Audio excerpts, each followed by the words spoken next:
बिस्मिल्लाहिर्रहमानिर्रहीम। कल के एग्ज़ाम के हवाले से कुछ बातें करेंगे और 30 to 40 मिनट का सेशन है और कोशिश करें कि इसको गौर से सुने। कल का एग्ज़ाम क्या एक्सपेक्टेड है और आप लोगों ने करना क्या है, ठीक है, उसके हवाले से थोड़ी बात करेंगे। देखें, जैसा कि एनआरई स्टेप 2 के अंदर 20 स्टेशन है और आज के एग्ज़ाम से आप लोगों ने कुछ क्लू लिया होगा कि हमारे स्टूडेंट ने कैसे किया है, उन लोगों ने क्या फीडबैक दी है। तो अगर आप देखें तो हर एक कहते हैं कि मैंने 19 स्टेशन बहुत अच्छे किए हैं, कोई कहते हैं मैंने 18 अच्छे किए हैं, बट एक या दो में उनको डाउट है। तो 20 स्टेशन के अंदर आप लोगों ने कल कोशिश ये करनी है कि 20/20 अच्छे करने हैं। कोई ऐसी स्टेशन ना हो जो आप कहे कि यार इसमें मैं 50-50 हूँ, इसमें मैं 70-80 हूँ। ये जो लास्ट में डॉक्टर साहब बैठे हैं, ये भी एग्ज़ाम दे के आए हैं, कहते हैं कि मुझे मैंडेटरी में कहा गया कि आप तीनों में पास हैं। तो मतलब ये है कि एग्ज़ाम ऐसे दिया है कि आप लोगों को पहले से पता हो कि इंशाल्लाह मैं पास हूँ। जिन लोगों ने एग्ज़ाम दिया है अल्लाह पाक उनको भी पास करें, जो देने जा रहे अल्लाह पाक आप लोगों को भी पास करें। देखिए, क्योंकि इस एकेडमी के अंदर चाहे कोई है या नहीं है, वी ऑल आर FMG। तो अगर सारे पास हो जाए तो सबको फ़ायदा होगा इंशाल्लाह। और एग्ज़ाम में NRE 2 के अंदर लास्ट टाइम ऐसे कुछ लोग आए थे कि वो रो रहे थे आफ्टर द एग्ज़ाम कि सर मुझसे ब्लंडर हो गया। और इवन मैंडेटरी स्टेशन में लास्ट टाइम अगर आप लोगों ने सीनियर से सुना होगा, सीलियक डिजीज़ के बारे में क्वेश्चन आया था पीट्स के अंदर, तो लोगों ने फूड पॉइजनिंग तक डायग्नोज बनाई थी, लेकिन जब अल्लाह ने चाहा तो वो सारे अब पास हैं। उसी टाइम पे पास थे, क्योंकि वो एग्ज़ामिनर के हाथ में होते हैं, उनको पता होता है कि तुम कहाँ पे कंफ्यूज हो गए, कहाँ पे आप जो है स्टक हो गए। तो एग्ज़ामिनर इससे जज नहीं करता कि आपको कितना आता है, वो ये जज करता है कि आप कितना कॉन्फिडेंट है और आपकी अप्रोच क्या है। तो नम्स के अंदर एग्ज़ाम में NRE 2 के हवाले से आपकी बॉडी लैंग्वेज स्ट्रांग होनी चाहिए। ये सारे हमारे जो प्रोफेसर साहिबान हैं, इनका जो ताल्लुक़ है ऐसे डिपार्टमेंट के साथ है कि वो हमें बिल्कुल स्ट्रांग और एक कॉन्फिडेंट पोजीशन के अंदर देखना चाहते हैं। अगर आप एग्ज़ामिनेशन के लिए जाए तो आप ऐसा देखें कि आप एनर्जाइज्ड हैं, ऐसा नहीं कि आप फटीग में है, आपकी बॉडी जो है ना डीली डीली है। आपको सीधा खड़े होना है और जो वो बताए तो आप यस सर कहेंगे, डायरेक्ट स्टार्ट करें। तो कहने का मतलब ये है, जैसे आज हमारे पास स्टेशन आए थे, मैंने कल रात को जिनका एग्ज़ाम आज हुआ है उनको कल रात को बिठाया है और मैंने कहा भाई ये चीज़ें करें। उन 5-6 मिनट के डिस्कशन से तीनों के तीनों मैंडेटरी स्टेशन आए हुए थे। मेन चीज़ क्या है, करने की है। जिसने किया है वो अच्छा कर क्या है, जिसने उसको इग्नोर कर दिया वो आज यही कह रहे कि सर हम 50-50 हैं। तो एक एक मिनट की और एक एक सेकंड की मतलब इसकी इम्पोर्टेंस है। कुछ लोगों ने आज थोड़ा बहुत इसलिए भी परफॉर्म नहीं किया, जिसकी मेन रीज़न ये बन गई कि सर हम रात को 2 घंटे सोए हैं, हम रात को 3 घंटे सोए हैं, तो हमसे परफॉर्म हो नहीं पाया। तो कहने का मतलब ये है, आप लोग का कल एग्ज़ाम है, रात 11 बजे तक 12 बजे तक जितना भी पढ़ सकते हैं पढ़ लें, क्योंकि कल पूरा दिन आपका एक एक्टिविटी वाला दिन है, थकावट वाला दिन है, तो आपकी नींद कम से कम पूरी होनी चाहिए। तो सबको एडवाइस ये है कि नींद पूरी करें। जितना आप लोगों ने पढ़ लिया इंशाल्लाह एग्ज़ाम इसी से ही आएगा। अगर आप लोग देखें 19 स्टेशन वो है जो आप लोग को भी आते हैं। रात को मैंने कहा कि PTC जो पोस्ट ट्रॉमा केयर है उसके अंदर हमें प्राइमरी सर्वे कैसे करनी है और मैंने स्टूडेंट को समझाया भी है। तो जिसने कुछ न कुछ भी बताया है तो सर ने जाके उनको अप्रिशिएट किया है। और अगर एक स्टूडेंट को मैंडेटरी के अंदर एग्ज़ाम के अंदर ये भी पता चले कि मेरे कितने नंबर है, फिर ये एग्ज़ाम नहीं है, फिर तो आउट एग्ज़ाम है, फिर तो किसी को पता नहीं है। एग्ज़ाम वो है जो डाउट क्रिएट करें। आपको 2 में पता है कि मैं पास हूँ, तीसरे में आपको नहीं पता, वो आपको टेंशन देंगे। एग्ज़ाम के अंदर नंबर आपके सामने लगाना ये मतलब एग्ज़ाम नहीं है। वो तो कभी कभार जैसे नॉन मैंडेटरी के आपके नंबर देख लिए, 8 लगाए, 9 लगाए, 10 लगाए, वट तो आपने अपनी तरफ से 100% करने को जाए, इंशाल्लाह अल्लाह पाक बरकत डालेगा और तुम अच्छा ही करके आएंगे। तो मैं कुछ चीज़ें आज ये डिस्कस करने लगा हूँ कि कल ये फिर हो सकता है कि आपको सर्जरी के अंदर ये आ जाए कि एक पेशेंट है और वो गिरा है और उसको ट्रॉमा हुआ है, तो आप उसकी प्राइमरी सर्वे कैसे करेंगे। तो PTC पोस्ट ट्रॉमा केयर उसको हम कहते हैं। इसके अंदर प्राइमरी सर्वे क्या है, सेकेंडरी सर्वे क्या है, टर्शरी सर्वे क्या है, बट जो हम सर्जरीज के अंदर परफॉर्म करते हैं स्पेशली वो प्राइमरी सर्वे है। क्या है, प्राइमरी सर्वे है। तो उसके हवाले से कुछ 5-10 मिनट डिस्कशन करते हैं और ये PDF आप लोग को हम देंगे, इसको पढ़ लें और इसको याद कर लें। फिर इसके बाद मैं कुछ कल के एग्ज़ाम के हवाले से बातें करूँगा कि कौन सी चीज़ें हैं जो आप लोगों ने अच्छे तरीके से करनी है। लेकिन आप लोगों ने कोर्स पूरा पढ़ा है, लेकिन वो चीज़ें जो हम समझते हैं कि अहम है या आ सकते हैं एग्जाम के अंदर, उसकी इंशाल्लाह हम डिस्कशन भी करेंगे। ठीक है जी। तो BLS आप लोग को पता है हमारे अकेडमी के अल्हम्दुलिल्लाह BLS बहुत अच्छा है, बिकॉज यू प्रैक्टिस अलॉट। आप लोग आते हैं दिन में 2 दफ़ा 3 दफ़ा 4 दफ़ा उसी डमी के ऊपर प्रैक्टिस करते हैं, जिस पे रियल में प्रैक्टिस वहाँ पे एग्ज़ाम के अंदर करनी पड़ती है। तो जिसने हाथ जो है ना वो नहीं हिलाया हो, हाथ उसने मूव नहीं किया हो, उसको BLS करने में भी प्रॉब्लम्स आते हैं। बट आप लोगों ने जैसे BLS किया है, इनका फ़ायदा कल आप लोग को मिलेगा कि हाँ यार हमने किया है तो माशाल्लाह हमें इशू नहीं है। मिनिमम हर बंदा इस एकेडमी को छोड़ने से पहले, जिसका एग्ज़ाम कल है स्पेशली, वो BLS 3 साइकिल करें कि मैं 3 साइकिल के अंदर अनइंटरप्टेड CPR कैसे करूँगा। और BLS सिर्फ करना नहीं है, इसकी वाइवा आना चाहिए। BLS क्या है, ACLS क्या है, और ACLS इन डिटेल आप लोगों ने इसके वाइवा देखना है। ठीक है। तो थोड़ा सा डिस्कस करते हैं कि प्राइमरी सर्वे क्या है पोस्ट ट्रोमा केयर के अंदर। देखिए पोस्ट ट्रोमा केयर, अब एक बंदा है वो ऊपर से गिरा है। आज जो स्टेशन हुआ है सर्जरी के अंदर 2 तरह की पैटर्न से हुआ है। कुछ लोगों से सर ने उसमें वाइवा लिया है कि एक बंदा ऊपर से गिरा है तो आप उसकी प्राइमरी सर्वे कैसे करेंगे। तो सर ने पूछा और बंदा बताता रहा। किसी से 2 मिनट सवाल किए तो किसी से 5 मिनट सवाल किए हैं। फिर किसी से करवाया भी है कि भाई ये बंदा लेटा है और ये ऊपर से गिरा है, तुम जाके उसकी प्राइमरी सर्वे करो। तो आपको चाहे मिसाल बताना भी पड़े या करवाना भी पड़े, दोनों आपको आने चाहिए। मेरी बात समझ रहे कि नहीं। तो हम क्या करते हैं, सिंपल अपने आप पे अंदर से ना एंजाइटी नहीं लानी, आप बिल्कुल टेंशन फ्री रहे। हमने प्राइमरी सर्वे के अंदर 5 चीज़ें टारगेट करनी है। एक, हम एयरवे देखते हैं, ब्रीदिंग देखते हैं, सर्कुलेशन देखते हैं, डिसेबिलिटी देखते हैं और हम एक्सपोजर करते हैं। इन 5 चीज़ों की कॉम्बिनेशन को स्टेप वाइज हम क्या कहते हैं, प्राइमरी सर्वे कहते हैं। देखिए मैं पहले थोड़ा सा इसको पढ़ा देता हूँ और आखिर में रिकम्बाइंड करता हूँ कि इसमें कौन सी ऐसी चीज़ें हैं जो मिस नहीं करने हैं अगर आप लोगों ने नंबर लेने हैं। ठीक है जी। अब देखें मिसाल के तौर पे सबसे पहले airway with cervical spine protection. हमने पहले जब मरीज के पास जाए उसको कहे कि आप ठीक है, अगर वो आपको आवाज़ दे रहा है इसका मतलब उसकी एयरवे नॉर्मल है, वो स्टेबल है। अगर वो आवाज़ नहीं दे रहा या मिसाल कोलैप्स है या मिसाल वो देख रहा है बट बोल नहीं सकता, it's mean there is some airway obstruction. क्या है, एयरवे ऑब्स्ट्रक्शन।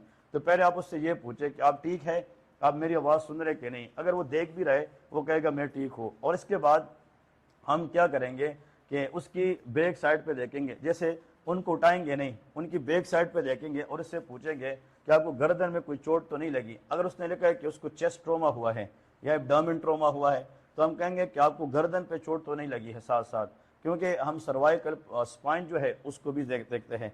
तो नंबर 1 चेक रिस्पांस है and see the cervical protection, क्योंकि हम सर को बताएंगे अगर सर्वाइकल इंजरी है तो हम फिर जा थ्रस्ट मैन्यूवर करेंगे। क्या करेंगे, जा थ्रस्ट, अगर एयरवे को मेंटेन करना है। नहीं तो हम फिर head tilt chin lift and nose pinch करेंगे। और अगर सर्वाइकल इंजरी सस्पेक्ट हो गई तो हम फिलाडेल्फिया कॉलर भी अरेंज करेंगे। क्या अरेंज करेंगे, फिलाडेल्फिया कॉलर। देखिए अब देखें, assess if the patient can talk. मिसाल के तौर पे अगर बंदा बातें कर रहा है उसको असेस करे, एयरवे की पेटेंसी चेक करे। अब इसकी मुंह को सिर्फ देखे ऐसे, बट फिर अगर वो रिस्पॉन्ड कर रहे मिसाल के तौर पे और आपने सिर्फ हाथ ऐसे रखा और इसकी चिन को थोड़ा सा नीचे करा तो इसमें कोई गलत नहीं है। आप देख रहे कि वो बातें तो कर रहे, कोई फॉरेन बॉडी तो अंदर नहीं है। तो हमने फॉरेन बॉडीज के अंदर जरूर देखनी है एयरवे पेटेंसी के लिए। और at the same time look for any obstruction, उसके मुंह में ब्लड हो सकती है, उसके मुंह में वोमिटिस हो सकती है और फॉरेन बॉडी अगर है तो वो हम सक्शन करेंगे। क्या करेंगे, सक्शन करेंगे, रिमूव करेंगे। परफॉर्म चिन लिफ्ट या जा thrust manoeuvre, but it should be avoid the head tilt if cervical spine injury is suspected. तो अगर सर्वाइकल स्पाइन इंजरी है तो हम फिर हेड टिल्ट और चिन लिफ्ट नहीं करेंगे। अब मैं बंदे के पास आया कि अस्सलाम वालेकुम जी, मेरा नाम डॉक्टर अली है, आज मुझे आपका मुआयना करने के लिए कहा गया, आप ठीक है। ठीक है जी, वो बताएगा कि हाँ मैं ठीक हूँ। आपको कोई गर्दन पे चोट तो नहीं लगी है, वो कहेगा नहीं, क्योंकि वहाँ पे आपको हाथ लगाने नहीं देगा, वो कहता मुझे दर्द हो रहा है। ठीक है जी। तो आपने फिर क्या कहना है, आप उसको कहें कि ऊपर देखिए और इसके यहाँ पे बस सर हाथ रखे और थोड़ा सा इसको नीचे करे। मिसाल के तौर पे इस तरह नीचे करे या इसको ऐसे ऊपर करे और देखे कि भाई उसके मिसाल के तौर पे कोई एयरवे में कुछ चीज़ तो नहीं है। अगर सर कहे कि आप क्या कर रहे, sir patient is normally speaking but still I want to see for any blood in the mouth, any foreign body in the mouth, ये आपने करना है। स्टेप वाइज करेंगे तो कभी फेल नहीं होंगे, ये बहुत ज़रूरी है। ये ए के अंदर आता है, किसके अंदर, ए के अंदर। अगर हम ए में 2 चीज़ें करें और बी में स्टेप अप करें, बी में 2 करें फिर सी में जाए, वो गलत है। हमने ए कंप्लीट करके बी में जाना है। तो हमने ए के अंदर नंबर 1 चेक क्या करेंगे, रिस्पांस। फिर इसके बाद हमने मरीज को जो है सर्वाइकल स्पाइन इंजरी के बारे में पूछना है। थर्ड ये करना है कि इसकी मतलब पेटेंसी ऑफ द एयर वे देखना है। सर कह दे क्या कर रहे हो, सर मरीज बोल रहा है, मरीज को डिस्ट्रेस नहीं है, बट उसके मुंह में ब्लड हो सकती है, उसके मुंह में कोई सिक्रीशन हो सकती है, उसके मुंह में कोई खून हो सकता है, वो मुझे रिमूव करना है। अगर है तो हम सक्शन करेंगे, फॉरेन बॉडी है तो रिमूव करेंगे। और एट द सेम टाइम याद रखें अगर इंजरी है सर्वाइकल स्पाइन तो फिर जातरस मैनुअर। आज BLS में 9/9, 9/10 या 8/10 या 10/10 नंबर इस पे भी लोगों को दिए हैं जो मुझे रिव्यू आए हैं कि सर ने ये पूछा let suppose cervical spine injury है तो हम ये अगर मैनुअर नहीं करें तो हम क्या करेंगे, तो नाम के ऊपर जातरस मैनुअर के ऊपर भी नंबर मिले हैं। तो मतलब एक एक चीज़ जो है ये बहुत अहम होता है, उसको याद करना है। ठीक है जी, तो ये हमारे पास क्या है, एयरवे है। फिर इसके बाद आप डायरेक्ट ब्रीदिंग पे जाएंगे। किस पे, ब्रीदिंग पे। सर आपसे पूछेगा कि ब्रीदिंग कैसे चेक करेंगे। सर हम इसकी रेस्पिरेटरी पैटर्न को देखेंगे, मरीज को देखेंगे ऐसे थोड़ा सा लुक के साथ और देखेंगे कि इसकी पैटर्न ऑफ मूवमेंट क्या है, वो टिकेपनिक है कि नहीं है, या वो नॉर्मल ब्रीथ कर रहे हैं कि नहीं। हम इसकी chest respiratory up down check करेंगे और सीने में क्लोजली देखेंगे कि इसका जो मूवमेंट है वो इक्वल है कि नहीं है, अनइक्वल रेस्पिरेटरी ब्रेथ तो नहीं है। तो हमने रेस्पिरेटरी ब्रेथ साउंड जो मूवमेंट है उसकी सिमेट्री या इक्वलिटी देखनी है। देखिए chest expansion and trachea position is very important one. आप लोगों ने जल्दी उसको मतलब ये है कि आपने यहाँ पे हाथ रखना है, इसको नहीं बताना पेशेंट को कि अभी मैं आपकी सांस की नाली चेक कर रहा हूँ। मतलब कुछ लोगों ने कहा कि सर ने हमें इस पे अप्रिशिएट किया कि जैसे हमने ट्रेकिया पे हाथ रखा तो सर ने कहा ये क्या कर रहे हो, I want to check for any tracheal deviation. ऊपर से मरीज गिरा है और लेट सपोज उसकी एब्डामेन या छाती के अंदर कोई फ्रैक्चर हुई है, रिब्स वगैरह की, तो साइड की नीमोथोरैक्स हो सकती है, हीमोथोरैक्स हो सकती है, तो उसमें ट्रेकियल शिफ्ट हमें मिल सकता है। कौन सा, ट्रेकियल शिफ्ट। तो हर एक बंदे को at least 3 causes of tracheal deviation on the opposite side या tracheal deviation on the same side. लेकिन ट्रोमा के बाद COPD नहीं होती, COPD बिकॉज ऑफ स्मोकिंग होती है। ट्रोमा के बाद पेशेंट को सिस्टिक फाइब्रोसिस नहीं होती, ट्रोमा के बाद मरीज को नमूनिया नहीं होती, वो सारे इन्फेक्शियस काज हैं। ट्रोमा के बाद नीमोथोरैक्स हो सकता है, ट्रोमा के बाद प्लूरल इफ्यूजन हो सकता है, ट्रोमा के बाद हीमोथोरैक्स हो सकता है, ट्रोमा के बाद हाइड्रो नीमोथोरैक्स हो सकता है। ये आप लोगों ने बोलना है। तो सर ने बोला कि लेट सपोज नीमोथोरैक्स और हीमोथोरैक्स है, उसमें कैसे फर्क करेंगे, परकशन पे। किस पे, परकशन पे। परकशन के ऊपर हम चेक करेंगे, अगर हाइपर रेजोनेंस है तो क्या है, नीमोथोरैक्स है, और अगर डल है तो फिर या इफ्यूजन है या हीमोथोरैक्स है। क्लियर है कि नहीं।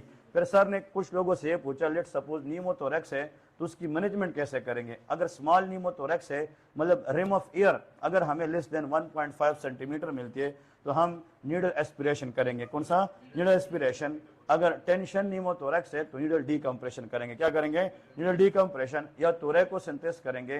बट अगर रिकरण है तो फिर चेस्ट ट्यूब लगाते, क्या लगाते, चेस्ट ट्यूब ड्रेन लगाते हैं। ये बात समझ रहे कि नहीं, ये उधर बताना है। वो आप लोगों से कहीं ना कहीं पे वाइवा पूछेगा तो हमने वाइवा के अंदर रुकना नहीं है।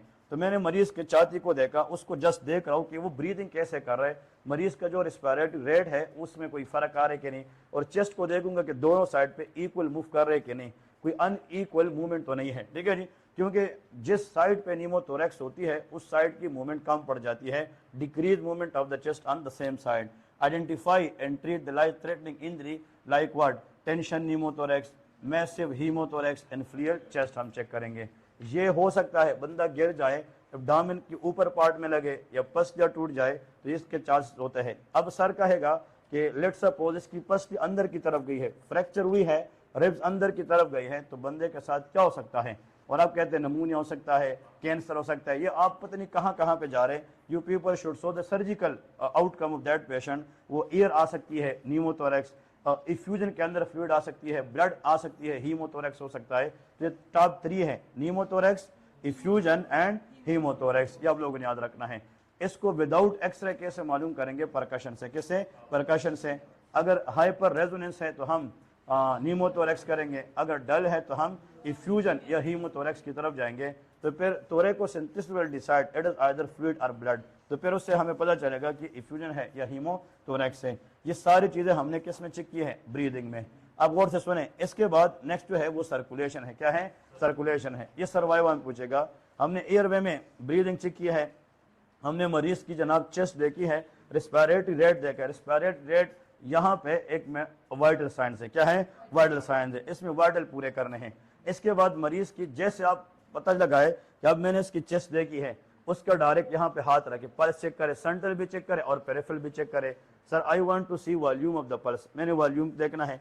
क्या पता ट्रोमा है, इंटरनल मरीज ब्लीड कर रहा है, अगर ब्लीड नजर नहीं आ रहा बट अंदर से हो रहा है तो उसको कंसील्ड ब्लीडिंग कहते हैं, अगर नजर आ रहे तो उसको रिवील ब्लीडिंग कहते हैं, एक्सटर्नल या इंटरनल हेमोरेज है। तो पल्स वीक हो सकता है कि नहीं, आपने पल्स देख लिया, आपके पास ब्लड प्रेशर कफ है, सर आपको डायरेक्ट बताएगा, लेट सपोज जैसे आप बीपी कप निकालेंगे वो कहेगा इसकी बीपी इतनी है बस आगे चलो, तो ब्लड प्रेशर चेक करेंगे और थर्मामीटर से इसका हम टेम्परेचर चेक करेंगे। ये याद रखना है, ये 4 चीजें जिसने ट्रोमा के अंदर की है तो आपने वाइटल्स कंप्लीट की है। तो मतलब हमने ब्रीदिंग के अंदर रेस्पिरेटरी क्या देखना है, रेट देखना है, और फिर पल्स और बीपी और टेम्परेचर हमने सर्कुलेशन के स्टेप में देखना है। और हम बताएंगे कि सर कहेगा ना और बता इसमें, सर अगर रियल इंजरी के अंदर लेट सपोज हीमोरेज है तो हम टर्निक्वेट लगा के उसको बांध देंगे ताकि जो ब्लीडिंग है वो कम से कम निकले। अगर पेशेंट को कोई ऐसी जगह से ब्लीड है जैसे पाँव वगैरह है तो उसको हम ऊपर करेंगे ताकि ब्लड क्या निकले, कम से कम निकले। सर कहेगा कि तुम इधर क्या दे सकते हो, अगर मरीज जो है आपने ब्लीड में पाया और उसका वॉल्यूम कम हो रहा है तो क्या देंगे, हम फ्लूइड देंगे। क्या देंगे, फ्लूइड देंगे। सर कहते हैं कि आपने उसको बहुत सारा फ्लूइड दे दिया बट मरीज का फिर आगे क्या चेक करेंगे, हम वाइटल साइंस को रीअसेस करेंगे। किसको, वाइटल साइंस को। अगर वाइटल साइंस मरीज का वॉल्यूम ऑफ द फ्लूइड के बाद भी ठीक हो नहीं हो रहे तो हम मजीद फ्लूइड नहीं लगाएंगे, हम यूरिन आउटपुट चेक करेंगे, अगर वो भी क्या रहे, कम आ रहे हैं, इसका मतलब यह है कि मरीज की डिमांड पूरी नहीं हो रही है तो हम फिर ब्लड ट्रांसफ्यूजन करेंगे। क्या करेंगे, ब्लड ट्रांसफ्यूजन, क्योंकि ट्रोमा के अंदर ब्लड भी लॉस होता है। तो सिर्फ फ्लूइड देना और ब्लड ट्रांसफ्यूजन भूलना ये भी आप लोगों को नहीं करना है। तो हम फ्लूइड देंगे and we will reassess the vital science.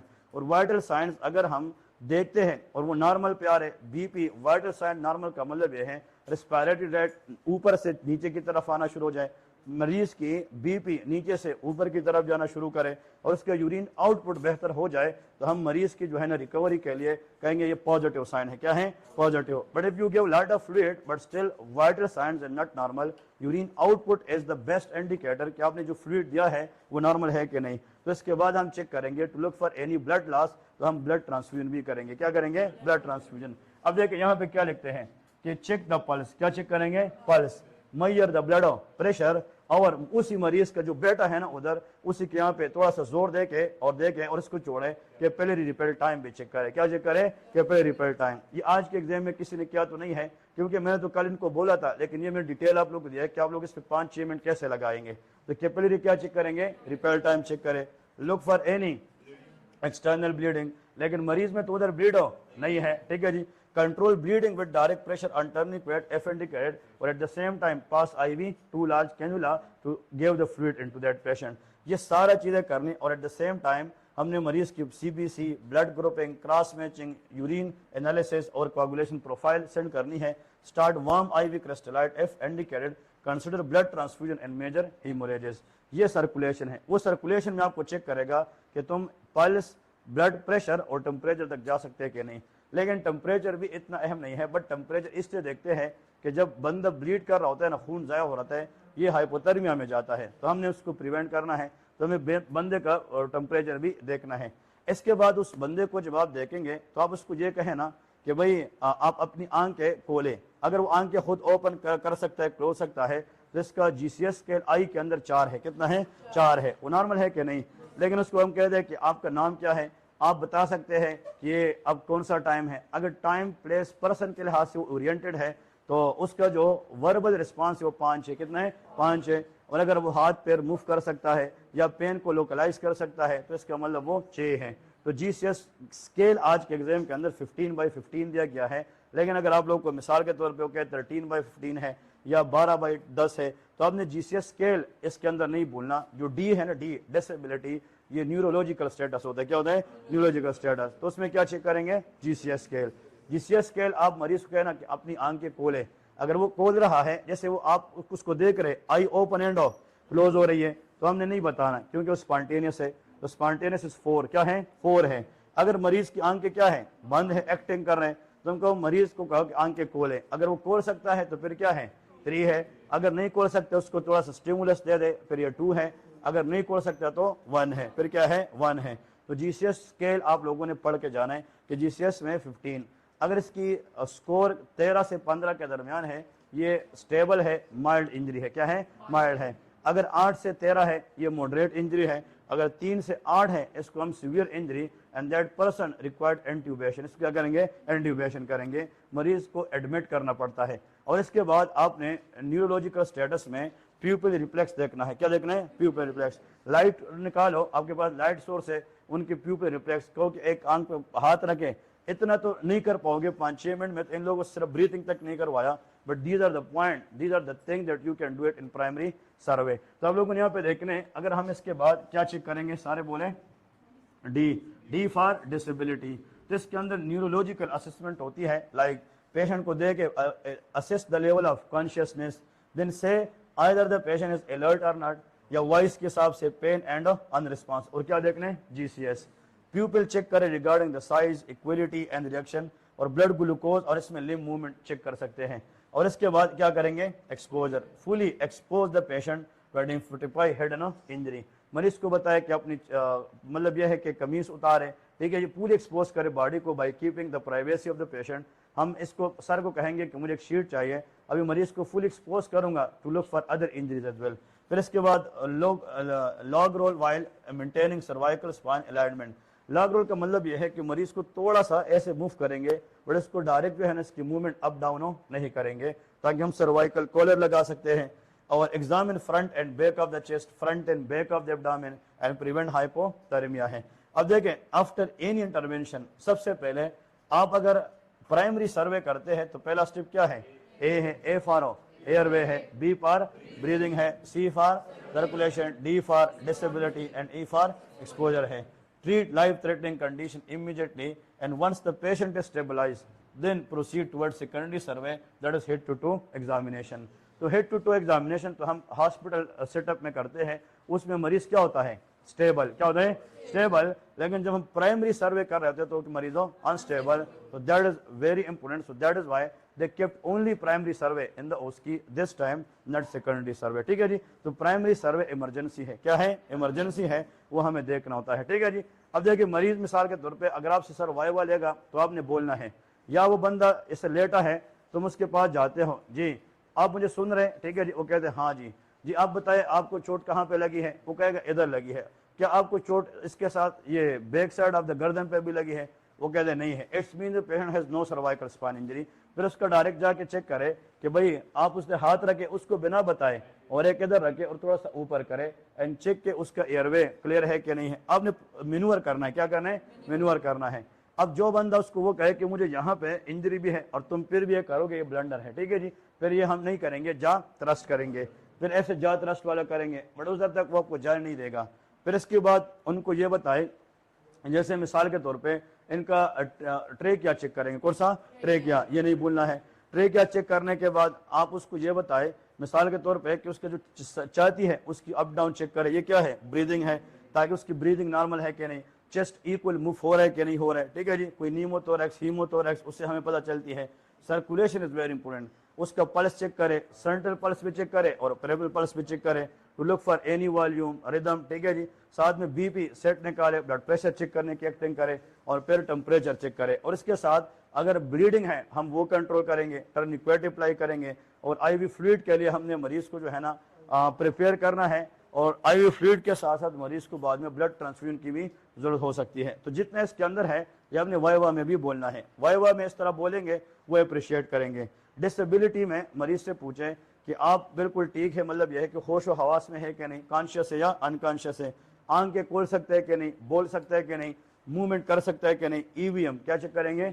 EVM, I response, verbal response and motor response. और इसके बाद प्यूपिल रिफ्लेक्स चेक करें। क्या? प्यूपिल रिफ्लेक्स चेक करें कि वो नॉर्मल है कि नहीं। और इसके बाद कहें कि अभी आप मतलब यह है कि आपकी पूरी मुआयने के लिए मुझे आपके जो है ना कपड़े आपको ये उतारने पड़ेंगे, बट इसके लिए मुझे प्राइवेसी चाहिए। तो आपने फिर क्या करना है? एक्सपोजर करना है। क्या करना है? एक्सपोजर करना है। तो कहने का मतलब ये जो ABCDE है, ये तो बोलना आसान है, बट इसके अंदर करते क्या है वो बोलना रियल ATLS है। इसको हम कहते हैं advance trauma life support primary survey. क्या कहते हैं? Primary survey. ये जब एक मरीज को ट्रोमा हो जाए तो उसके बाद आपने करना है to save the life of that patient. तो ये ट्रोमा के बाद करते हैं, इसको कहते हैं PTC, पोस्ट ट्रोमा केयर। क्या कहते हैं? पोस्ट ट्रोमा केयर कहते हैं। ये बात समझ गए सारे?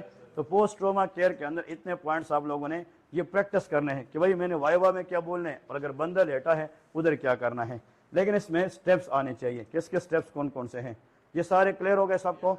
ओके जी। अब इसके साथ एक और मैं आप लोग को दिखाता हूँ, ये आएगा नहीं but just for the sake of alternate bonus के सेकेंडरी सर्वे क्या होता है। ये तो प्राइमरी सर्वे है ना, और अभी क्या है? सेकेंडरी। बट अगर मैंडेटरी में कल आ सकता है वो प्राइमरी सर्वे है, because they include the new station and that will be primary survey. अगर आने पे आ जाए इनके अंदर, क्योंकि सेकेंडरी सर्वे हम डायरेक्ट बाहर परफॉर्म नहीं करते। देखिए सेकेंडरी सर्वे इन ट्रोमा, नंबर 1 सबसे पहले ये हो कि पेशेंट क्या है? स्टेबल है, एयरवे सिक्योर्ड है, ब्रीदिंग एडिक्वेट है, सर्कुलेशन स्टेबल है and life threatening injury treated है। It's mean once you done with the patient primary survey, जब आप प्राइमरी सर्वे कंप्लीट कर चुके हैं तो एयरवे सिक्योर होगी कि नहीं, ब्रीदिंग नॉर्मल होगी, सर्कुलेशन नॉर्मल होगी, और जो लाइफ थ्रेटनिंग इंजरीज है वो भी अपनी सिक्योर की होगी, तब जाके मरीज will be stable and then we will start on secondary. तो secondary is for stable the patient. ठीक है जी, मरीज को स्टेबल करने के बाद इसको हम ये स्टार्ट करते हैं। तो इसमें सबसे पहले एम्पल हिस्ट्री लेंगे। क्या लेंगे? एम्पल। जैसे उसको पहले से कोई ड्रग एलर्जी है कि नहीं, जब मरीज को हमने ट्रीटमेंट स्टार्ट करनी है, ड्रग एलर्जी पूछे, फिर इसके बाद फूड एलर्जी पूछे। ठीक है जी, मेडिकेशन करंट कौन सा ले रहे हैं, कोई ब्लड थिनर तो नहीं ले रहा, स्टीरॉइड तो नहीं ले रहा, या इंसुलिन पे तो नहीं है। ठीक है जी, फिर क्योंकि अगर इस मरीज को आप कोई ड्रग देने वाले हैं, क्या पता ड्रग ड्रग इंटरेक्शन करें, क्या कोई ड्रग दूसरे के साथ नहीं लग रहा, तो इसका मतलब ये हॉस्पिटल सेटअप है सारा। फिर पास मेडिकल हिस्ट्री में कि अगर फीमेल है प्रेग्नेंट तो नहीं है, क्योंकि कोई ड्रग हम प्रेगनेंसी में नहीं ले सकते। मेल है डायबिटिक तो नहीं है, हाइपरटेंसिव तो नहीं है, CLD तो नहीं है, हार्ट फेलियर का पेशेंट तो नहीं है। ये पास हिस्ट्री जितनी भी है वो हम पूछ सकते हैं। फिर लास्ट मील उसने कब जैसे कहा था, इसने क्या पिया था। ठीक है जी, और इसके बाद इवेंट्स कि व्हाट हैपेंड, मरीज से पूछे कि उस टाइम पे उसको क्या हुआ है, आज क्या हुआ था, ऊपर से गिरा था, क्या था, ऊपर से गिरा था, और कभी कभार RTA भी हो सकता है कि नहीं, दोनों ट्रॉमा। तो हमने इवेंट्स देखना है। फॉल, देखिए आज फॉल वाला था कि नहीं था, कि भाई दूसरे फ्लोर से तीसरे फ्लोर से गिरा है, और यह बर्न के अंदर भी आ सकता है। जब आप ये कर लेंगे ना हिस्ट्री, एम्पल हिस्ट्री, कौन सा? एम्पल।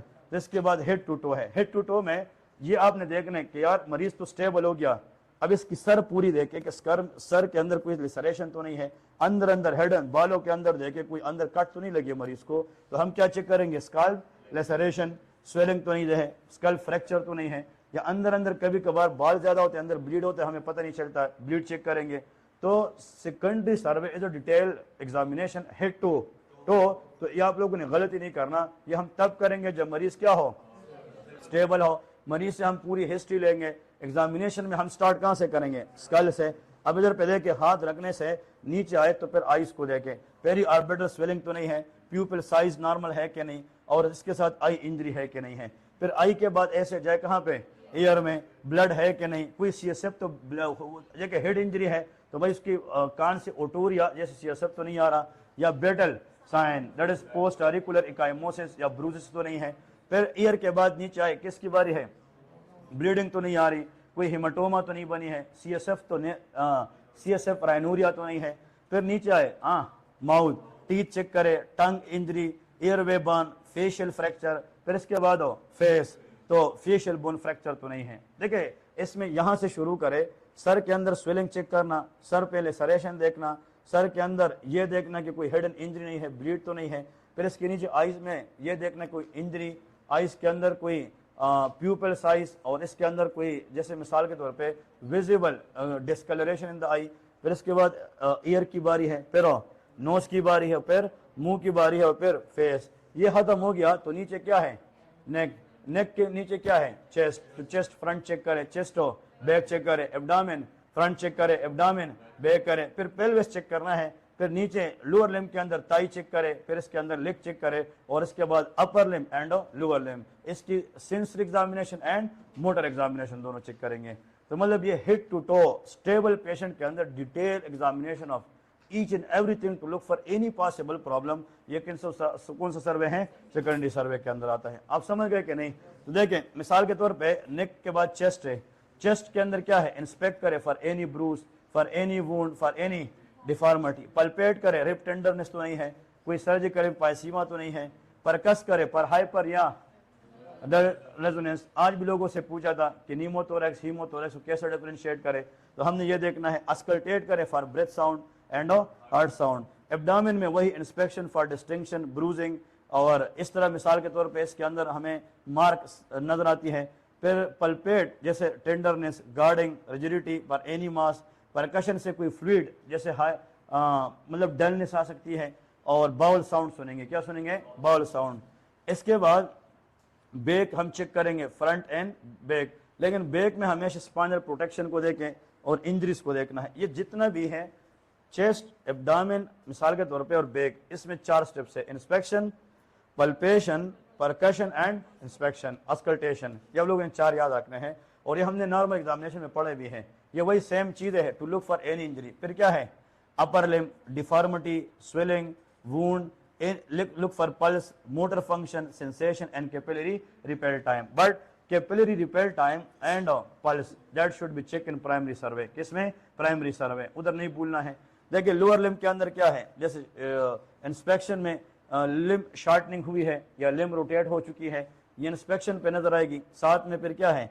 स्वेलिंग है या ओपन कोई फ्रैक्चर है, इसमें भी पल्स चेक करेंगे, repair time, motor and sensory. Neurological में क्या चेक करेंगे? ग्लास्कोगोमा, क्रेनियल नर्व कोई डैमेज है उसको देखेंगे, मोटर पावर देखेंगे और सेंसरी एग्जामिनेशन एंड रिफ्लेक्सेस। यार इसमें जितना इल्म आपके पास है ना वो सारा आता है, मेरी बात समझ गए? इसलिए इस पे आपके ख्याल में 10-20 मिनट लग सकते हैं कि नहीं? इस पे घंटा भी लग सकता है। ये FCPS पार्ट 2 के अंदर लॉन्ग केस में आता है कि सेकेंडरी सर्वे इन डिटेल, इस पे 1-1 घंटा एग्जामिनेशन है, ये ओस्की का हिस्सा नहीं है। और जो जूनियर डॉक्टर है उसका काम क्या है? Securing the patient by keeping the airway pattern, breathing, circulation and disability. तो हमसे कौन सा सर्वे एक्सपेक्ट कर दे? प्राइमरी। और वहाँ पे लिखा भी होता है do not do the secondary survey, क्योंकि जो सेकेंडरी सर्वे है ये ट्रोमा के अंदर तो है लेकिन पेशेंट तब तक क्या होता है? स्टेबल होता है। बट पूछे कि सेकेंडरी सर्वे कब करते हैं? Once the patient is stable.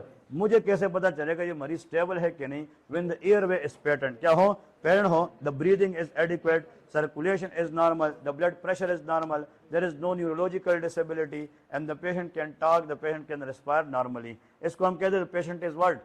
Stable। तो उसके बाद हम आगे जो हेड से लेके कहाँ तक?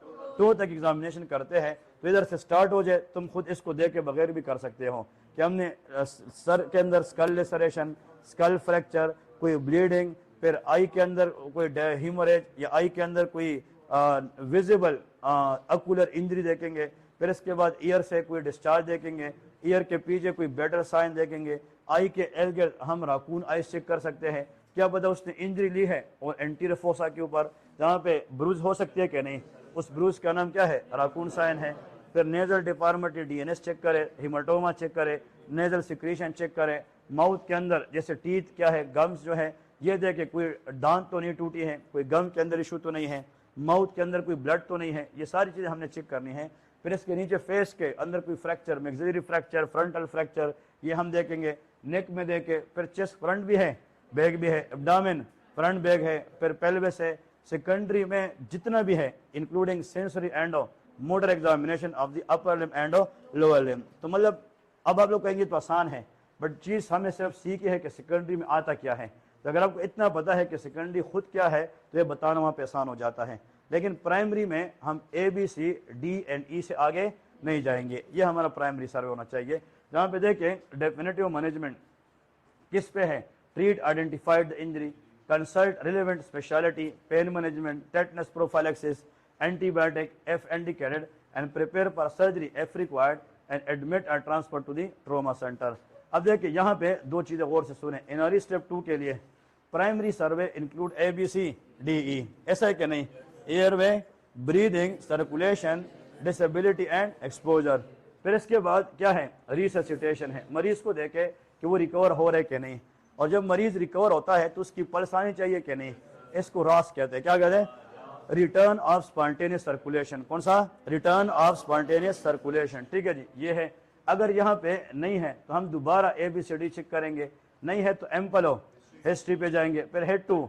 तो अब ये जो हेड टू एग्जामिनेशन है ये सेकेंडरी सर्वे है। क्या है? सेकेंडरी सर्वे में हम सब चीज़ें देखेंगे और जो आपको लग गया, जो मालूम हो गया, मुझे पता चला कि इधर कोई मसला है, तो मैं इन्वेस्टिगेशन ऑर्डर करूंगा, chest X ray for chest problem, CT scan for abdomen, ultrasound for abdomen, समझ रहे कि नहीं? All investigation are done in secondary survey. किसमें? Secondary survey. और जब मुझे पता चले कि प्रॉब्लम क्या निकला है, ये बात समझ रहे कि नहीं? प्राइमरी सर्वे में हम मरीज को बचाने के चक्कर में है कि इन्वेस्टिगेशन बचाने के चक्कर में है। सेकेंडरी सर्वे के अंदर हम रीजन देखते हैं और इसकी पॉसिबल डायग्नोसिस के लिए हम इन्वेस्टिगेशन करते हैं। और जब आप इन्वेस्टिगेशन करें तो कोई हल निकल आएगा ना कि इसका मतलब क्या है, नीमोथोरेक्स है या इसका प्लूरल इफ्यूजन है, या अंदर से आप फास्ट स्कैन का नाम सुन चुके हैं कि नहीं? Focus assessment sonography trauma scan है, और आपको पता चला कि अंदर से क्या हो रहे हैं? ब्लीडिंग। क्या हो रहा है? ब्लीडिंग हो रहा है। तो इसका मतलब हम लेप्राटमी कर सकते हैं, हम मतलब और सर्जरी। तो जो स्पेशल टीम के पास हम मरीज को लेके जाते हैं फॉर पॉसिबल बेस्ट ट्रीटमेंट, उसको टर्शरी सर्वे कहते हैं। क्या कहते हैं? टर्शरी सर्वे कहते हैं। तो टर्शरी सर्वे के अंदर फिर different medical surgical team involve होती है, जो काज हमने मालूम किए उसको पॉसिबल हद तक ट्रीट करना, इसको क्या कहते हैं? टर्शरी सर्वे कहते हैं। अब डन हो गया कि नहीं? अगर एक बंदा है वो कहते हैं कि मुझे यहाँ पे वो गिर गया है, मतलब ऊपर से 5वें फ्लोर से, और कोई नोकदार चीज के साथ यहाँ पे वो मतलब यह है कि उसको पेंच हो गई है, ये एक्सीडेंट के अंदर लगा है और बस मरीज ने ये जगह पकड़ी है और बिल्कुल उसकी सांस नहीं आ रही, लेकिन you do the security of the patient, मरीज सिक्योर है, but you do thorough examination head to toe. कौन सा सर्वे? सेकेंडरी। और बाद में पता चला कि इसकी ये किडनी बिल्कुल गई है, किडनी ब्लीड है, रीनल हेमरेज है। क्या है? रीनल हेमरेज है, और गुर्दा वापस अपनी हालत में नहीं आ सकता। तो हमने बेस्ट पॉसिबल नेफ्रोलॉजी वालों के पास उसको पहुंचाना है ताकि किडनी क्या करें? ट्रांसप्लांट करें। तो ऑर्गन ट्रांसप्लांट का जो ऑप्शन है बाद में जाके वो टर्शरी सर्वे का नंबर है। क्या है? टर्शरी सर्वे है। तो मालूम करना कि भाई किडनी कितनी हद तक डैमेज है, ये ट्रीटमेंट बताएगी कि इन्वेस्टिगेशन, ये सेकेंडरी है, और उसका बेस्ट पॉसिबल ट्रीटमेंट हो टर्शरी प्रिवेंशन हो। उस अब समझ गए कि नहीं? कुछ माइंड बन गया। लेकिन आप लोगों ने प्राइमरी याद रखना है। कौन सा? प्राइमरी याद रखना है, और उसमें जो बातें बताई है उसको नहीं भूलना है। आज लोगों को 4 वाइटल्स पे अप्रिशिएट क्या है, ट्रेकिया पे अप्रिशिएट क्या है, ठीक है जी, एयरवे पे अप्रिशिएट क्या है, और आप लोगों को ये पता हो कि हमने उसका जीसीएस और प्यू प्रिसाइज पूछना है कि नहीं, ये देखना है और ये करना है। सर से बात नहीं करनी, तुमने खुद करना है, आगे तुमने खुद करना है। अगर एक बंदे को पता है इस पे गुड मिला है, उसने कहा कि भाई मरीज को, कि उसने जब ऐसे कहा ना कि भाई सर्वे करें, तो उसने खुद से कहा कि सीन इज सेफ। तो उसने कहा सीन सेफ क्या है? उसने कहा बंदा गिरा है, क्या पता उसके नीचे कोई ऐसी नुकदार चीज जो उसको ज्यादा ट्रॉमा कर सकती हो। तो मैंने पहले देखना कोई नुकदार चीज तो नहीं है, कोई ऐसी चीज तो नहीं है जो उसको पेनिट्रेट कर रही हो। तो मतलब पहले सीन क्या करना है? सेफ करना है। तो सीन सेफ्टी आपने ट्रॉमा केयर में भी करना है और ये बीएलएस में भी करना है। समझ रहे कि नहीं? और इसके बाद फिर हमने रिस्पांस चेक करना है। क्या चीज? रिस्पांस चेक करना है। तो हमें तो बीएलएस में तो डमी पड़ी होती है, हम कहेंगे यहाँ पे बंदा बेहोश है कोई बंदा जो मदद करे, तो हम तो उसमें कुछ नहीं कर सकते। बट यहाँ पे बंदा लेटा है, वो कहेगा हाँ मैं आपकी आवाज सुन रहा हूँ, मतलब ये तो कहेगा कि मैं आपकी आवाज़ सुन रहा हूँ, क्योंकि सर्जरी के अंदर डमी नहीं है, वहां पे बंदा लेटा है। आप समझ रहे क्या? नहीं? ओके, मैं आपकी आवाज सुन रहा हूँ, तो आप उसको फिर ये कहे कि भाई आपको सांस सही आ रही कि नहीं। अगर वो कहते हाँ, तो उसको आप ये भी बता सकते हैं मुंह खोले, या मतलब इसके सर पे हाथ रखे, थोड़ा सा खुद इसको चिन को ऊपर करे और उसको कहे कि आप भाई सांस ले लें। आप उसको कमांड दे, अगर वो कहते मुझे कोई इशू नहीं है तो एयरवे क्या है? पैडेंट है। फिर कहे मुंह खोले तो फॉरेन बॉडी दे के, उसकी ब्लड दे के ये भी कर सकते हैं। इसके बाद कुछ भी ना कर, डायरेक्ट आगे ट्रेकिया पल्पेट कर। कौन सा?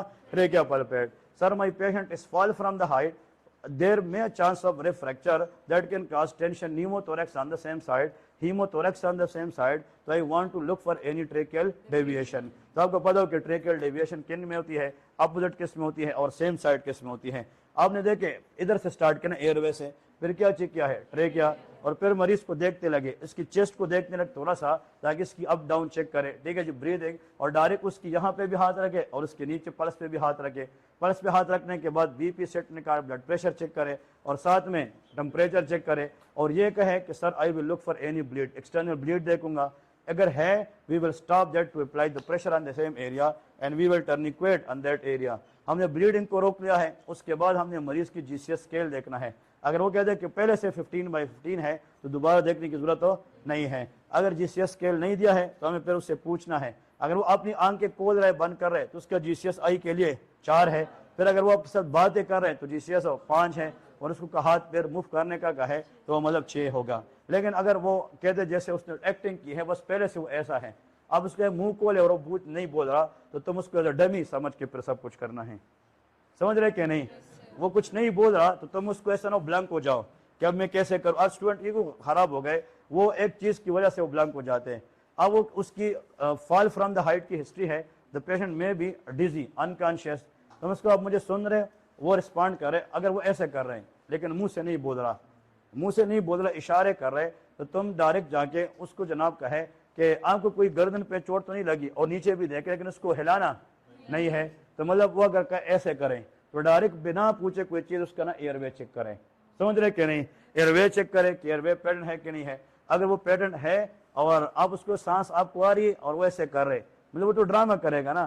तो इसका मतलब यह है अगर वो कहेगा ऐसे ऐसे, तो आप खुद से सर को तेज बोले, sir I want to look for any foreign body, any blood, any suction, any secretion in the mouth, कि भाई मरीज को सांस क्यों नहीं जा रहा है। फिर इसके बाद आपने क्या चेक करना है? ट्रेकिया। फिर इसके बाद क्या चेक करना है? दैट इज ब्रीदिंग, कि इसकी चेस्ट पैटर्न कैसी है। फिर इसके बाद पल्स है, रेडियल भी चेक करे, सेंट्रल भी चेक करे। फिर इसके बाद ब्लड प्रेशर है, टेम्परेचर भी चेक कर सकते हैं to look for any hypothermia. और इसके बाद जो है हमने ब्लीडिंग को रोकने के लिए कहें कि sir we will look for any bleed, visible bleed to stop that bleeding. तो हमने ब्लीडिंग को स्टॉप करने के लिए हमें इमरजेंसी टीम को भी रिक्वायर्ड करना होगा, उसको बुलाना होगा, और हम टर्निक्वेट भी लगाएंगे। और अगर कुछ भी नहीं है हम उस एरिया पर डायरेक्ट प्रेशर लगाएंगे। क्या लगाएंगे? डायरेक्ट प्रेशर, और इसको होल्ड करके रखेंगे, और जब तक ब्लीड ना रुके हमने उसको होल्ड किया होगा। क्लियर है कि नहीं? अगर एक खून जो एक गाज है वो आपने रख दिया और वो 5 मिनट के अंदर सोक्ड हो गया, पूरा का पूरा क्या होगा? गीला हो गया। नेवर मतलब यह इंट्रोड्यूस अ न्यू गाज विद इन 10 मिनट्स। ब्लड के ऊपर जो है 10 मिनट के अंदर हम न्यू गाज रिप्लेस हो नहीं करते, क्योंकि अगर आप रिप्लेस करेंगे वो फिर ड्राई है, और ड्राई गाज रखने से खून जो है ना वो अंदर कीन सकता है, इन्फेक्शन हो सकती है, और वो ज्यादा खून को नहीं पकड़ सकता। तो हमने उसी गाज को ही रखना है जो ऑलरेडी सोक है। जो 10 मिनट्स के अंदर रखते, कितना? 10 मिनट्स के लिए रखते हैं। फिर इसके बाद हम ब्लीडिंग को रोकेंगे, और इसके बाद हमने उसकी न्यूरोलॉजिकल स्टेटस देखनी है, उससे जीसीएस पूछना है, फिर उसकी रिफ्लेक्सेस चेक करने हैं, और ये देखेंगे कि मरीज जो है टाइम स्पेस और पर्सन के मुताबिक ओरिएंटेड है या नहीं है। And then I will say कि सर मुझे इसकी पूरी जिस्म को देखने के लिए इसकी कपड़े उतारने होंगे, इससे कंसर्न लेनी होंगे, उसके लिए मुझे एक प्राइवेसी के लिए क्या चाहिए? शीट चाहिए। That is called primary survey. Done हो गया कि नहीं? आज ना जितना मैंने बोल दिया ना, इसका जितने आज सिर्फ 50% भी किया है ना, उसको सर ने गुट दिया है। तो इसका मतलब ये है कि आपने इन चीज़ों को सिर्फ सीखना है। अब आप लोग के माइंड में खाका बैठ गया कि भाई ATLS क्या है और प्राइमरी सर्वे में करते क्या है। तो मैं कल वैसे लोग को इधर बैठाया, मैंने कहा यार ये भी करो, और उसको समझाया। कल वो आया था, तो देखिए तो सर्जरी है, इसमें कुछ भी आ सकता है, ऐसा नहीं होता। तो आप लोगों ने अब ये प्रिपेयर, कल भी 50% चांस है कि यही आ जाए। तो आप लोगों ने मेंटली आज अगर कल आए तो इंशाल्लाह आप लोग इन लोगों से अच्छा करेंगे। बट ये है कि कॉन्फिडेंस रखनी है और वहां पे जो है ना डरना नहीं है। ठीक है जी? अब देखें, मैं आप लोग को बताता हूँ कि सबसे अहम चीज़ें ये है, अभी मैं तकरीबन 9 बजे तक कुछ चीज़ें शेयर करूँगा ग्रुप में, वो सोने से पहले ज़रूर देखें। लेकिन अभी मैं एक वॉइस भी भेज दूँ। कल मैंने एक वॉइस भेजी थी, जो वॉइस किसी ने भी उसको सुना था ना, उसमें तीनों मैंडेटरी थे। ये मैंने किया था कि नहीं? बट बाद लोगों ने कहा कि सर हमें टाइम नहीं मिला कि हम सुन सके। तो इन दिनों खुदा के बंदो आप लोग का कोई काम नहीं है।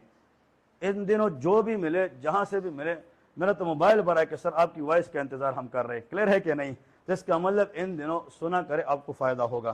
तो इंशाल्लाह मैं वॉइस भी कुछ करूंगा कि वाई क्या सकता है वो भी सुन ले। सोने से पहले 10-12 मिनट की वॉइस आपको ज्यादा हेल्प करेगी। लेकिन for mandatory tomorrow try to focus on febrile fits in the peds. ये बहुत अच्छे तरीके से देखे, उसकी हिस्ट्री कैसे लेते हैं, उसके अंदर फेट्स की टाइप्स कौन सी है, और हमें इनके अंदर मैनेजमेंट कैसी करनी है। और इसकी कोई इन्वेस्टिगेशन नहीं है, it is a clinical diagnose but ruled out the cause of fever. अगर सेप्सिस है तो हम ब्लड कल्चर करेंगे, अगर मेनिंजाइटिस है तो हम लंबार पंक्चर करेंगे, अगर UTI है तो हम urine RE and urine culture करेंगे। तो मतलब डिपेंड अपॉन के what aspect the cause of the fever हम इन्वेस्टिगेशन कर सकते हैं। बट याद रखें इसके अंदर डेफिनेटिव अपना कोई इन्वेस्टिगेशन नहीं है। ट्रीटमेंट में होम ट्रीटमेंट भी आप लोग को सिखाया है, और मैंने आप लोग को हॉस्पिटल ट्रीटमेंट भी सिखाया है कि डाइजीपाम 0.5 mg पर रेक्टली हम देते हैं, किसमें? होम ट्रीटमेंट में। लेकिन मैंने आपको बताया सीन सेफ्टी पहले करेंगे, फिर बच्चे को रिकवरी पोजीशन में लेटाएंगे। अगर सीज कर रहे तो do not restrain the baby, let the baby seize, ठीक है जी, सीज करें, उसको टाइम दे दे ताकि आपको पता चले कि कौन सी किस्म की सीजर है। और फिर इसके बाद जब बच्चे का अटैक खत्म हो तो उसको टैपेट स्पॉन्जिंग करें और एंटी पायरेटिक दे दे। लेकिन एंटी पायरेटिक कम देने से, फीवर जाने से सीजर खत्म हो नहीं होते हैं, it just decrease the anxiety burden on the parents, ठीक है जी। और साथ में हम रेक्टल क्या देंगे, डायज़ेपाम देंगे। एक स्टूडेंट मुझे कल कहता है कि सर अगर हमने माँ को ट्रेन की है तो हम देंगे, ट्रेन छोड़ें, आपने देना है, no matter they're train or not, it is a part of treatment. अगर वो नहीं जानती तो हम उसको ट्रेन बाद में करेंगे, लेकिन सर कोई मौका ना दे, अगर हम ट्रेन करेंगे तो देंगे, अदरवाइज बच्चा मरता जाए, ऐसा नहीं है। हम कहेंगे हम रेक्टल डायज़ेपाम ही देंगे। अगर सर कहे कि उसको कैसे पता चला, सर उनको हम ट्रेन करेंगे, मतलब उनके घर वाले को हम ट्रेन करेंगे, उसकी पेरेंट्स को ट्रेन करेंगे कि रेक्टल डायज़ेपाम क्यों आईवी नहीं देते। बच्चा जब सीज करता है तो उसमें आईवी लाइन पास करना मुश्किल होता है, और रेक्टल डायज़ेपाम इस देते हैं, it is easy to use and very quick absorption capacity, क्या है, क्विक एब्जॉर्प्शन कैपेसिटी है। इसके बाद और जो सिरिंज के साथ देते हैं रेक्टम के अंदर 1 to 2 सेंटीमीटर अंदर जाता है, कितना, 1 to 2 centimetre, not more than 4 centimetre, ठीक है जी। फिर इसके अंदर इंजरीज के चांसेस, जो रेक्टल इंजरीज है वो हो सकती है। इसके बाद अगर ये अवेलेबल नहीं है, बकल मेडाजोलाम, ये भी नहीं है तो नेजल मेडाजोलाम या डायज़ेपाम भी दे सकते हैं। और इसका भी ऑलवेज सेम डोज है, do not ask the baby to swallow that, हम उसको स्वालो करने का नहीं बोलेंगे, because due to the risk of aspiration, क्या कर सकता है, एस्पिरेशन हो सकता है। फिर इसके बाद नेक्स्ट आप लोगों ने उसको ये बोलना है कि जैसे सारा बोल दिया, फिर हॉस्पिटल में लोराज़ेपाम है, क्या है, लोराज़ेपाम है। बस जो ट्रीटमेंट आप लोग को मैंने दिया था ना, उसको अच्छे तरीके से करना है। क्वेश्चन आप लोगों से इसी पे हुआ आएगा, but febrile fits is a benign condition, has no long term adverse effect on the brain. इसके लॉन्ग टर्म ब्रेन के ऊपर एडवर्स इफेक्ट नहीं है। जो बच्चे हैं वो 5 साल के बाद उनकी जो फिट्स की रीअक्रेंस है वो काफ़ी हद तक कम हो जाती है। तो हमने माँ बाप को ऐसे तरीके से काउंसल भी करना है, ठीक है जी। तो कल के लिए जो फेवरेट है दैट इज फेब्राइल फिट्स, क्या है, फिर से कह रहा हूँ फेब्राइल फिट्स, और फिर से भी कह रहा हूँ febrile fits, that is very very important one. इसको आप लोग अच्छे तरीके से करके आना है। अगर जो चीज़ आती है उसमें गलती करे तो फिर ये बदकिस्मती है या नॉन सीरियसनेस है। तो try to do febrile fits from the heart in a very detail way. इसके बाद नेक्स्ट जो है आप लोग करके जाए दैट इज फीवर हिस्ट्री। कौन सी है, फीवर हिस्ट्री। लेकिन कभी कभार वो फीवर की हिस्ट्री पूछेंगे तो आप पूछेंगे बच्चे को नज़ला तो नहीं है, उनकी जो नाक है वो तो बह नहीं रही, उनको छींके तो नहीं आ रही, to look for any rhinitis allergy. इसके बाद बच्चे का गले में दर्द तो नहीं है, तो look for respiratory tract infection या फेरेंजाइटिस, टॉन्सिलाइटिस। उनको कांसी तो नहीं है, कांसी है, बलगम है या खुशक कांसी है, बलगम है तो उसमें कभी खून आया है कि नहीं, बलगम की मिकदार कितनी है, उसकी रंग कैसी, उससे बू आती है कि नहीं, ऐसे कि नहीं। फिर इसके बाद जो है नेक्स्ट आप लोगों ने आगे ये भी बताना है, मिसाल के तौर पे कि जैसे आपने ये बोल दिया फीवर के बारे में, फिर इससे आगे ओटाइटिस मीडिया का पूछे, कान में दर्द है कि नहीं, कान से पीप की शिकायत आने की तो नहीं है, ये भी नहीं है। फिर नीचे आए तो उससे पूछे यूटीआई के बारे में, यूटीआई भी नहीं है तो उसको गैस्ट्रोएंटेराइटिस पूछे, डायरिया उसको हो सकती है, साथ में फीवर वोमिटिंग के साथ आ सकता है। तो मैंने आप लोग को टॉप काज बताया है कि नहीं। अगर उसने कहा कि डॉक्टर साहब इसको पेशाब में दर्द था, पेशाब में जलन भी था, लेकिन मैं आपको बताना भूल गया, इसके बाद बच्चे को 2 दिन के बाद झटके भी लगना शुरू हो गए, तो आपके ख्याल में क्या है, तो आपको फीवर से लेके किस में जाएगा, फेब्राइल फिट्स, और फिर वो मैनेजमेंट बताएगा। कल ये भी हो सकता है, समझ रहे कि नहीं। तो इसका मतलब ये है कि वो फीवर आपको देगा, फीवर देगा, और उसने फीवर के ऊपर क्या पूछना है, फेब्राइल फिट्स पूछना है। और अगर मिसाल फेब्राइल फिट्स आ जाए तो इसमें डरना नहीं है, इसमें बिल्कुल आप लोगों ने कॉन्फिडेंस लूज नहीं करनी है।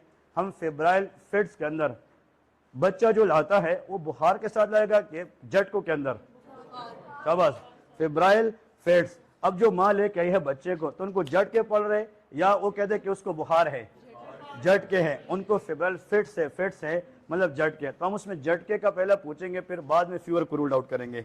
लेकिन अगर पहले क्या पूछें, फीवर, लेकिन अगर वो कहे कि उसको झटके भी लगे तो हम झटकों का बाद में पूछते हैं।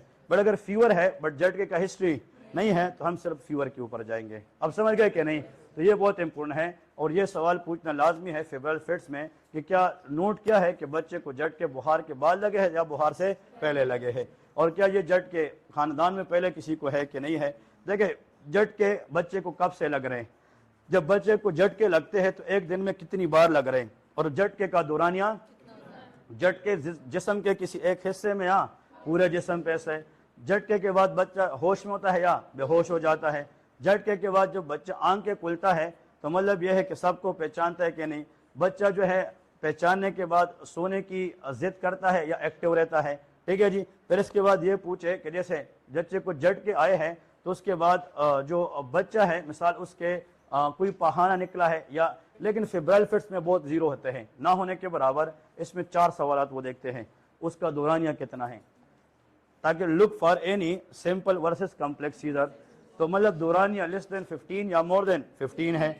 फिर यह है कि दौरानिया, तो आपने पूछ दिया ड्यूरेशन, नंबर ऑफ फिट्स कितनी बार लगते हैं, हाँ जी कितनी बार लगते हैं, ये पूछ दिया कि नहीं। तो मतलब इससे हमें फ्रीक्वेंसी पता चलेगी, जिस्म के किसी खास एक हिस्से में या पूरे जिस्म में, वो भी हमने पूछना है, और बच्चा बेहोश होता है कि नहीं होता है। ये अगर 4 सवाल आपने किए ना, इसका मतलब तुमने इतना समझ लिया कि पार्शल है या कॉम्प्लेक्स सीजर है, बस समझ रहे कि नहीं। एक आप लोग समझ आ गए, फिर फीवर की तरफ जाए।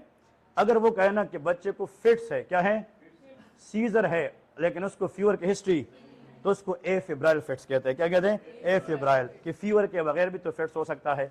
तो उसमें बच्चे को फिर आप वो जनरलाइज होता है, तो उसमें ये 4 सवालात भी करने हैं, और दांतों के बीच जबान आती है कि नहीं, मतलब बच्चे से पेशाब खारिज होता है कि नहीं, ये मुंह से जाग आता है कि नहीं, ये सवाल फिर फिट्स इन द चिल्ड्रन करते हैं। कुछ समझ रहे कि नहीं, फिर ये फिट्स इन द चिल्ड्रन करते हैं। और उससे फिर याद रखे initial treatment same like febrile seizure है, क्या है, same like febrile seizure. But अगर 5 मिनट तक वो डायज़ेपाम पे ठीक हो तो then long term anti epileptic देंगे। क्या देंगे, long term, carbamazepine, valproic acid, एक है लेविटेरासेटाम, क्या है, लेविटेरासेटाम, ये भी बहुत गुड एंटी एपिलेप्टिक है जो हम बच्चों के अंदर यूज करते हैं, बट ये लॉन्ग टर्म है। And you must go for EEG, क्या करेंगे, ईईजी करेंगे। फिट्स के अंदर इन्वेस्टिगेशन 5 कम से कम जाके देख ले, हाइपोग्लाइसीमिया रूल आउट करे, ग्लूकोज कम होने की वजह से फिट्स होता है। फिर बच्चे के अंदर इलेक्ट्रोलाइट इम्बैलेंस है, कोई ट्रोमा है कि नहीं है, फिर ये तो हिस्ट्री में देखेंगे, लेकिन इलेक्ट्रोलाइट इम्बैलेंस मतलब उसके अंदर ब्लड शुगर लेवल देखे जी, that is called very important one, EEG, क्या चेक करेंगे, ईईजी, यूरिन आउट चेक करें, और साथ में हम ब्लड कल्चर चेक करते हैं to look for any sepsis as well. तो मतलब आप लोगों ने जाके, मैंने तो फेब्राइल फिट्स के इन्वेस्टिगेशन बताए थे कि नहीं, लेकिन फिट्स एंड सीजर के भी 4-5 देखे ताकि आप बोल सकें। तो देखिए febrile fits is a benign और it is a malignant, benign, but fits in the children is a long term problem, ठीक है जी। फेब्राइल फिट्स जो है it is very less common after the age of 5, but fits and seizure can seen at any age of the child, ठीक है जी। Febrile fits जो है it is the fits triggered by increased temperature, but afebrile do not link with temperature। जो febrile fits है उसकी main वजह fever है, लेकिन afebrile के अंदर फीवर वजह नहीं है। जो फेब्राइल फिट्स है इसमें बच्चा फुली रिकवर होता है, और फिट्स इन चाइल्ड के अंदर न्यूरोलॉजिकल आउटकम भी आ सकते हैं। लेकिन जो फेब्राइल फिट्स है उसमें बच्चे को टिपिकल एंटी एपिलेप्टिक नहीं देते हैं, बट afebrile के अंदर must anti epileptic long term देते हैं। आप समझ गए क्या नहीं। So these are the differences between febrile fits versus afebrile fits। तो आप लोगों ने आज फेब्राइल फिट्स बहुत अच्छे तरीके से देखना है, और जैसे फीवर की हिस्ट्री देखनी है, और फिट्स इन द चिल्ड्रन, ये बहुत अहम है। Vaccination may be tomorrow as a part of non mandatory station, ठीक है जी। तो अगर वो मिसाल जैसे पेंटावलेंट रखा है, तो BCG है या EPI शेड्यूल है, वो आप लोगों के लिए मतलब नॉन मैंडेटरी हो सकती है, बट 11-12 वार के लिए वो मैंडेटरी हो सकती है, ठीक है जी। तो इसका मतलब ये है, लेकिन कल जो है फेब्राइल फिट्स आप लोगों ने अच्छा देखना है। फिर इसके बाद सर्जरी में आज तो ये पढ़ा है ना प्राइमरी सर्वे, बट इसके बाद still abdominal examination is the favourite for tomorrow in mandatory. या राइट अपर क्वाड्रेंट वाटसाइकी के साथ खेल चुके हैं, कल आप लोग को फिर उल्टा कर सकते हैं। तो मतलब right upper quadrant, right iliac fossa, समझ रहे कि नहीं, ये आप लोगों ने करना है, और इसको आज भी एज अ मैंडेटरी तैयार करे।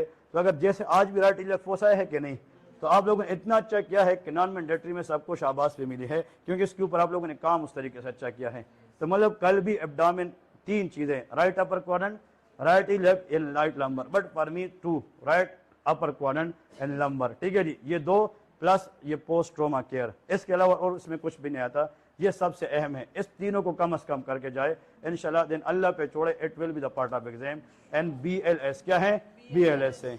और अगर मैं एक बताऊं ना कि इसमें आना है, फिर ये एग्जाम नहीं है, समझ रहे क्या नहीं। तो इसका मतलब आप लोगों ने तीनों करना है, थोड़ा सा पसीना निकालना है, मेहनत करना है, ठीक है जी। मैंने कल वैसे वॉइस दिया तो आज मोबाइल भरा हुआ है कि यार एक वॉइस और कर दे, ठीक है जी। इसका मतलब ये है कि आप लोग पूरी तैयार है, आज का जितना पेपर है सारा सिलेबस से आया है, बट थोड़ा सा बोलना है वहां पे, अपनी करेज शो करनी है, ठीक है जी। तो ये चीजें बहुत जरूरी है। तो मैंने कितनी चीजें बताई है, शाबाश, 2, ठीक है जी। और तीसरा जो है वो BLS है। क्या है? BLS, always go for ACLS। क्या है? ACLS, shockable versus unshockable, but also read a bit the blood circulation of the heart. Coronary circulation क्या है? अगर एंटीरियर वाल MI है ना ECG में, तो वो भी पूछ सकता है आर्टरी बताओ लाडा, पता है कि नहीं? इंफीरियर वाल MI है, राइट कोरोनरी आर्टरी, ठीक है जी। देखिए अभी एक 5 वाला और एक 11 वाला, तो 5 तो कल है, 11 बाद में है। इनकी इन्विटेशन एग्जाम में मुझे भी आई है कि बैठने के, लेकिन हमने रद्द की है। असल में बात यह है कि हमें नहीं जचता कि यार कोई बंदा जाके पढ़ाए भी और फिर बैठे भी, वो अच्छी बात है नहीं।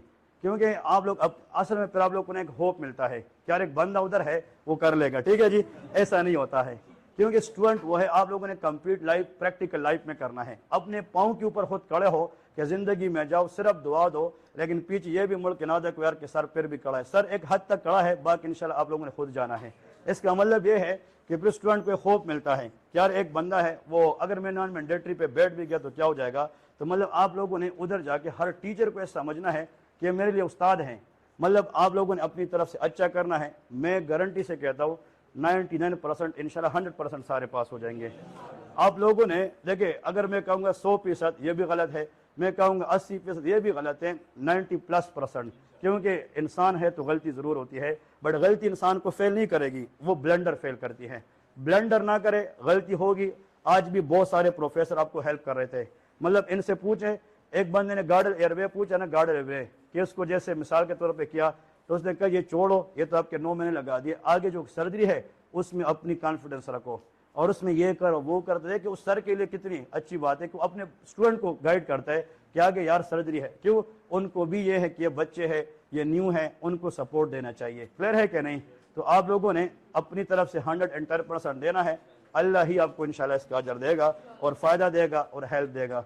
आज लोग जब BLS पे गए ना, जो वहाँ पे एक्सपीरियंस है कि ज़्यादातर लोग BLS में फेल होते हैं, हमारे लोग BLS में अच्छा करते हैं। क्यों? आप लोगों ने प्रैक्टिस की है। और BLS पे अगर आप 4 दफ़ा भी प्रैक्टिस करते हैं, माशाल्लाह आप उधर हाथ रखते हैं तो सर को पता चलता है कि यार इस बंदे ने किया है। वरना BLS करना भी कोई आसान नहीं है, ये भी डिफरेंट है, डिफिकल्ट है। और थोड़ा सा जब BLS हो जाए, सेकंड रूम में आते हैं तो थोड़ा सा अपनी सांसें वगैरह ठीक क्या करे। सर भी आपको जो है ना, वो एक स्टूडेंट आज आई थी, उन्होंने कहा मेरा BLS के बाद नर्व एग्जामिनेशन थी, tomorrow 3rd, 4th and 6th nerve should be remember, ठीक है जी। तो उसने कहा कि सर वो इजी था, तो सर ने कहा पहले सांस से ठीक करो फिर स्टार्ट करेंगे। कहते उन्होंने कहा आप ना भी करें तो फिर भी आपको मैं 9 लगा दूंगा। इसका मतलब कुछ एग्जामिनर आपको हेल्प करते हैं, क्योंकि उनको ये चाहिए कि यार ये स्टूडेंट कितना बैलेंस है, ये स्टूडेंट कितना जानता है। तो कम अज कम माशाल्लाह हमने भी तो इतना कुछ पढ़ा है कि आप लोग कर लेंगे, बट खुद को आप कंफ्यूज ना करें। एक बंदे की रिव्यू के ऊपर अपना पूरा मेहनत दाव पे न लगाए। उसने खुद गलत इसलिए किया है, शायद उसने पढ़ा ना हो, वो कंफ्यूज हो चुका हो, उसकी बैड लक आ चुकी हो, तो उनको माइंड में रख के आप अपनी मेहनत को उसके ऊपर पेस्ट ना करें। तुम कहो कि इंशाल्लाह आपको भी अल्लाह पास करे, मैं करूंगा तो मैं भी पास हो जाऊंगा। तो मतलब कल के लिए बेस्ट ऑफ लक है सबके लिए। और मैं नॉन मैंडेटरी, देखे अगर मैं मेंशन भी करूंगा, तकरीबन 17 में से 15 स्टेशन उसमें भी आएंगे, मसला नहीं है। बट जो मैंने अब बताया है मैंडेटरी, इस पे इतना काम करे कि कल आए तो आप कहें कि इंशाल्लाह हम पास हैं, ठीक है जी।